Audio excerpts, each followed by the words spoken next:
اور تم اللہ تبارک و تعالی کے بارے میں ہرگز یہ گمان نہ کرو کہ وہ ظالموں کے کرتوتوں سے غافل ہے۔ بے شک وہ اللہ تبارک و تعالی ان کو ڈھیل دیتا ہے اس دن تک جس دن آنکھیں پتھرائی جائے گی، ان کے سر نیچے ہوں گے اور دوڑ رہے ہوں گے اور ان کی نگاہیں اٹھ کر واپس نہیں لوٹے گی۔ پیغمبر آپ ڈرائیں ان لوگوں کو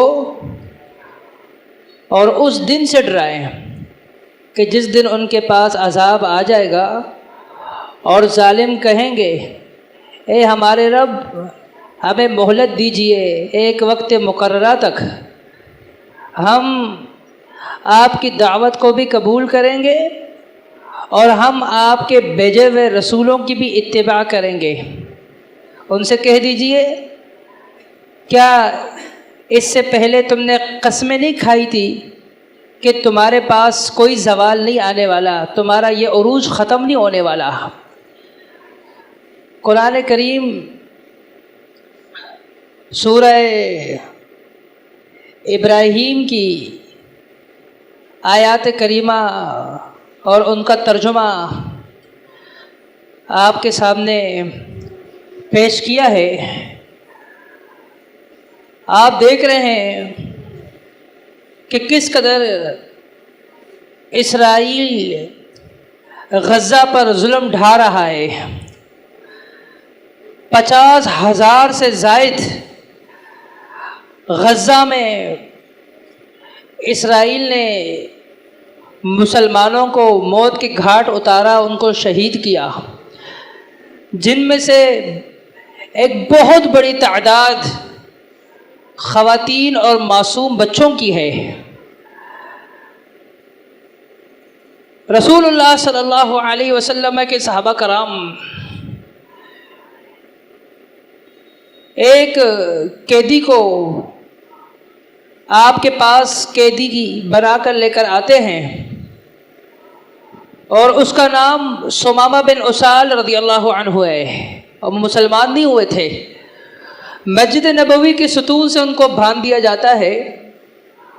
رسول اللہ صلی اللہ علیہ وسلم ان کے پاس تشریف لے کر آتے ہیں اور ان سے کہتے ہیں ثمامہ اب آپ کو کیا سمجھ آئی، اب آپ کیا سمجھتے ہو، یعنی کچھ سمجھ آ رہی یا نہیں؟ ثمامہ کہتا ہے اگر آپ مجھے مارو گے تو ایک خونی کو مارو گے، کیونکہ میں نے کئی مسلمانوں کو مارا ہے، اگر مجھے چھوڑ دو گے تو میں اس شخص کو کبھی نہیں بھولتا جو مجھ پر احسان کرے۔ اللہ کے رسول صلی اللہ علیہ وسلم خاموش ہو جاتے ہیں۔ دوسرے دن آپ چکر لگاتے ہیں، حال چال پوچھتے ہیں، ثمامہ کیا حال چال ہے، اب کیا سمجھ آئی؟ یہی بات دہراتا ہے۔ تیسرے دن رسول اللہ صلی اللہ علیہ وسلم حال چال پوچھتے ہیں، ثمامہ اب کیا سمجھ آئی، اب کیا سمجھ رہے ہو؟ یہی باتیں دہراتا ہے کہ اگر مجھے مارو گے تو خونی کو مارو گے، کہ میں نے تو بہت سارے مسلمانوں کو موت کے گھاٹ اتارا ہے، ان کو خون بہایا ہے، تو معاملہ برابر ہو جائے گا۔ اگر چھوڑ دو گے تو یاد رکھنا آپ ایسے شخص پر احسان کر رہے ہو جو کبھی اب کسی کے احسان کو بھولتا نہیں ہے۔ اللہ کے رسول صلی اللہ علیہ وسلم 3 دن دعوت دیتے ہیں اور 3 دن ان کا یہ رویہ آپ اس کو برداشت کرتے ہیں۔ آپ حکم دیتے ہیں اپنے صحابہ کرام کو اطلقوا ثمامہ، چھوڑ دو اس کو، آزاد کر دو اسے۔ اب ثمامہ کو آزاد کرنے کا حکم دیا گیا اور ثمامہ کو آزاد کر دیا جاتا ہے۔ مسجد نبوی کے قریب متصل ایک باغ میں جا کے غسل کرتا ہے، کلمہ طیبہ پڑھتا ہے، مسلمان ہوتا ہے۔ رسول اللہ صلی اللہ علیہ وسلم کے پاس آ کر آپ سے 3 باتیں کہتا ہے۔ کہتا ہے یا رسول اللہ، اسلام قبول کرنے سے پہلے اگر پوری دنیا میں کسی شہر سے سب سے زیادہ میں نفرت کرتا تھا وہ شہر مدینہ تھا، اور اب اسلام قبول کرنے کے بعد دل کی کھایا ایسی پلٹی ہے، دل کی کھایا ایسی پلٹی ہے کہ اگر کسی شہر سے سب سے زیادہ میرے دل کے اندر محبت ہے تو وہ شہر مدینہ ہے، سب سے زیادہ۔ کہا اسلام قبول کرنے سے پہلے اگر کسی کا چہرہ میرے نزدیک سب سے زیادہ قابل مبغوض تھا، قابل نفرت، تو وہ آپ کا چہرہ تھا۔ اسلام قبول کرنے کے بعد دل کی کھایا ایسی پلٹی ہے کہ اگر اس دل کے اندر سب سے زیادہ قابل محبت کوئی چہرہ ہے وہ آپ کا چہرہ ہے۔ اسلام قبول کرنے کے بعد یا رسول اللہ میرے ساتھ یہ معاملات ہوئے ہیں، یہ تبدیلیاں ہوئی ہیں۔ ثمامہ بن اسال رضی اللہ عنہ کو بات سمجھ آ جاتی ہے کہ ان کا کوئی ذاتی معاملہ نہیں تھا میرے ساتھ، کہ مجھے انہوں نے مسجد نبوی کے ستون سے باندھے رکھا، میں 3 دن تک بدتمیزیاں کرتا جا رہا ہوں، رسول اللہ صلی اللہ علیہ وسلم برداشت کرتے چلے جا رہے تھے، اور جب ان کو یہ سمجھ آئی کہ یہ ہماری بات نہیں ماننے والا تو مجھے چھوڑ دیا، جبکہ میں چھوڑے جانے کے قابل نہیں تھا، اسلام قبول کیا۔ اب یہ مکہ جاتا ہے مدینہ سے عمرے کی نیت سے، اور لوگوں کو پتہ چلتا ہے اہل مکہ والوں کو کہ ثمامہ بن اسال ایک سردار جس کو قیدی بنا کر مسجد نبوی کی ستون سے باندھا گیا تھا، وہ اسلام قبول کر چکا ہے۔ لوگ آگے بڑھتے ہیں اور استقبال کرتے ہوئے تانا دیتے ہیں، کہتے ہیں سبوتا سبوتا، تو بے دین ہو گیا، تو بے دین ہو گیا ہے۔ وہ کہتا ہے ما سبوتو ولیکن اتبعت محمد صلی اللہ علیہ وسلم، میں بے دین نہیں ہوا، میں محمد مصطفیٰ صلی اللہ علیہ وسلم کا متبع بن گیا ہوں، پیروکار بن گیا ہوں، میں بے دین نہیں ہوا ہوں، صحیح معنی میں دیندار ہوا ہوں میں، اور تم مجھے بے دین کہہ رہے ہو۔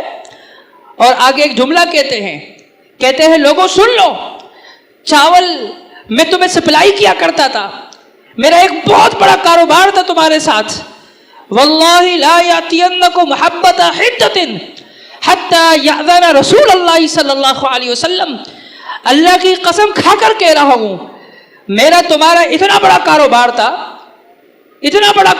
تھا کہ تم اہل مکہ کو میں چاول سپلائی کیا کرتا تھا، کئی سالوں سے یہ کاروبار میرا آپ لوگوں کے ساتھ تھا، لیکن اب اسلام قبول کر چکا ہوں، واللہ لا یاتینکم حبۃ حنطۃ، چاول کا ایک دانہ بھی میں تمہیں نہیں دوں گا، حتی یأذن رسول اللہ، جب تک اللہ کے رسول سے میں اجازت طلب نہ کروں۔ اگر اللہ کے رسول صلی اللہ علیہ وسلم اجازت دیں گے تمہارے ساتھ کاروبار کو برقرار رکھنے کی تو ٹھیک ہے، تو یہ کاروبار برقرار رکھوں گا، تمہیں چاول جس طرح سپلائی کیا کرتا تھا وہ سپلائی کروں گا۔ چاول کی ایجنسی اس کے پاس تھی، بہت بڑا سردار، کہا اگر اللہ کے رسول نے منع کر دیا چاول کیا اس کا ایک دانہ بھی تمہیں نہیں ملے گا، تمہارے ساتھ بائیکاٹ کرنے کا کہا تو میں بائیکاٹ کروں گا۔ یہ دیکھیے ایک لمحے کے اندر مسلمان ہوا ہے، یہ بات اس کو سمجھ آ گئی کہ کاروبار کن کے ساتھ، بائیکاٹ کن کے ساتھ، اور یہی بات اب تک مسلمانوں کو غزہ کے اندر 52,000 سے زائد مسلمانوں کے شہید ہونے کے بعد بھی سمجھ نہیں آ رہی، اس کو مسلمان ہوتے ہی بات سمجھ میں آ گئی تھی، کتنا بڑا کاروبار تھا۔ انہوں نے کہا کہ اللہ کے رسول اجازت دیں گے تو ٹھیک ہے، اگر بائیکاٹ کرنے کا کہا اجازت نہیں ملی تو بائیکاٹ ہے، ایک دانہ بھی نہیں ملے گا تمہیں۔ ہمیں یہ سمجھ نہیں آ رہی، اب تک ہم لوگ ایلے بہانوں کے اندر پھنسے ہوئے ہیں، ہم یہ پھنسے ہیں۔ آپ دیکھیں کئی ساتھیوں سے بائیکاٹ کی بات کریں، وہ کہتے ہیں یار KFC کا برگر کھا لو، اس کا ذائقہ الگ ہے، اور یہاں فلان جگہ جو پاکستانیوں کے ہیں یہاں جاؤ ان کا ذائقہ الگ ہے۔ میں کہتا ہوں اللہ کے بندے تیری عقل ختم ہو چکی ہے، وہاں اتنے مسلمان شہید کیے جا رہے ہیں اور تو اپنے ذائقے کے چکر میں پڑا ہوا ہے، یہ ہماری حالت ہے۔ وہ کہتے ہیں نہیں ان کی چیز اچھی ہے، ہماری چیز اچھی نہیں، ان کی پروڈکٹ اچھی ہے، ہماری اچھی نہیں، ان کی اوریجنل ہے، ہماری لوکل ہے۔ وہاں انہی پیسوں سے آپ کے مسلمانوں کا، آپ کے بہن بھائیوں کا، معصوم بچوں کا خون بہایا جا رہا ہے، اور ہم اوریجنل اور لوکل منہ کے ذائقے ہم ان کو ڈھونڈ رہے ہیں, ہم ان چکروں میں پڑے ہوئے ہیں.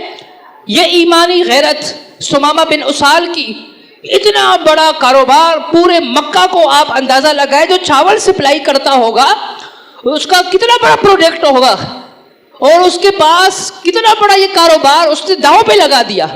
کہا کہ تم لوگ میرے منتظر ہو, ایک دانہ بھی تمہیں نہیں دوں گا اگر اللہ کے رسول نے منع کر دیا. بائیکاٹ کا کہا تو بائیکاٹ ہے.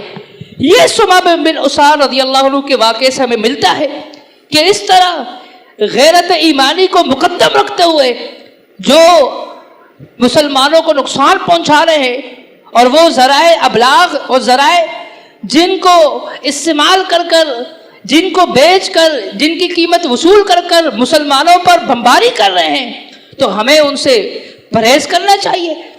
اور ایک اور بات, اللہ تبارک و تعالیٰ نے قرآن کریم کے اندر ظالموں کے ظلم کے انجام اور ان کے عبرت کو اللہ رب العالمین نے بیان کیا ہے. اب لوگ اکثر پوچھتے ہیں کہ یار ان ظالموں کو اللہ تعالیٰ ڈھیل کیوں دیتا ہے؟ کئی وجوہات ہے. اللہ تبارک و تعالیٰ نے کیا فرمایا؟ ان الذین فتنوا المؤمنین والمؤمنات ثم لم يتوبوا فلہم عذاب جہنم ولہم عذاب الحریق. اللہ رب العالمین ظالموں کو ڈھیل دیتا ہے. یہ اللہ تبارک و تعالیٰ اپنی رحمانیت اور اپنی بردباری, اپنی حلمیت کو واضح کرنے کے لیے اللہ تعالیٰ ڈھیل دیتا ہے تاکہ وہ توبہ کرے. فرمایا بے شک وہ لوگ جنہوں نے مومن مردوں کو اور مومنات عورتوں کو کسی آزمائش میں ڈالا, پھر انہوں نے توبہ نہیں کی, تو ان کے لیے عذاب ہے حریق جلا دینے والی. ان کے لیے عذاب ہے. اگر توبہ نہیں کی تو اللہ تعالیٰ مہلت دیتا ہے کہ توبہ کریں. اور اللہ تبارک و تعالیٰ اس لیے مہلت دیتا ہے ان کافروں کو تاکہ مسلمانوں کو اللہ تعالیٰ آزمائے.